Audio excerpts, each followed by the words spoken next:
Hai murid-murid, apa kabar semua? Pada minggu ini, untuk kali yang kedua kita bertemu lagi. Hari ini kamu akan belajar mengedit dan memurnikan teks. Objektif PDPR, murid mengedit dan memurnikan teks. Kriteria kejayaan ada dua. Yang pertama, menyenaraikan kesalahan tanda baca, ejaan dan imbuhan yang terdapat dalam teks. Dan yang kedua, murid menulis semula teks yang mengandungi kesalahan tanda baca, ejaan dan imbuhan dengan betul. Kadangkala melalui petikan, dialog atau karangan terdapat kesalahan-kesalahan teknikal dalam penulisan. Apakah kesalahan-kesalahan itu? Ya, kesalahan contoh, kesalahan imbuhan, kesalahan ejaan dan tanda baca. Apa itu kesalahan imbuhan? Ini contoh ayat daripada buku teks kamu yang tadi. Contoh ayat, anak-anak Encik Farid teruja apabila berpijak pada lantai kaca lut sinar di hujung jejantas punca itu. Kesalahan imbuhan, berpijak. Sepatutnya ada ar, berpijak. Ayat yang telah dimurnikan atau diperbetulkan. Anak-anak Encik Farid teruja apabila berpijak pada lantai kaca lut sinar di hujung jejantas punca itu. Apa pula kesalahan ejaan? Contoh ayat yang diberikan, jambatan itu menggunakan teknologi hidrolik baskul.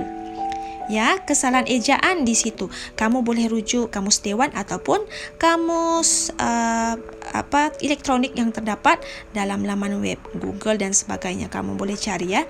Dan ayat yang telah dimurnikan atau diperbetulkan, jambatan itu menggunakan teknologi hidrolik baskul.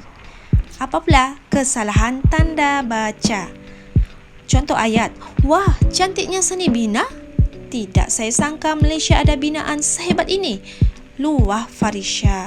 Sepatutnya ayat yang betul perlu ada, itu sudah jelas menunjukkan ayat seruan, perlu ada tanda seru.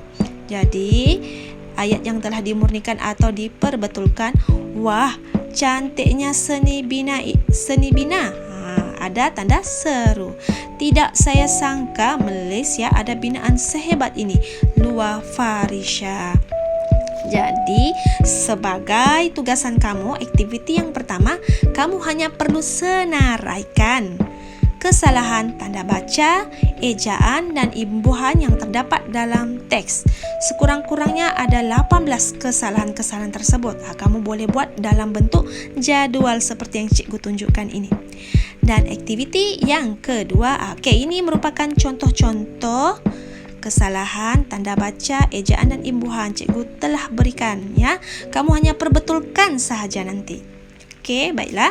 Sekarang aktiviti 2, kamu salin semula teks dengan kesalahan yang telah dimurnikan atau dibetulkan. Baiklah, itu sahaja. Cikgu harap kamu dapat menyelesaikan tugasan ini dan kamu dapat memahami cara-cara memurnikan atau mengedit teks dengan betul. Terima kasih semua.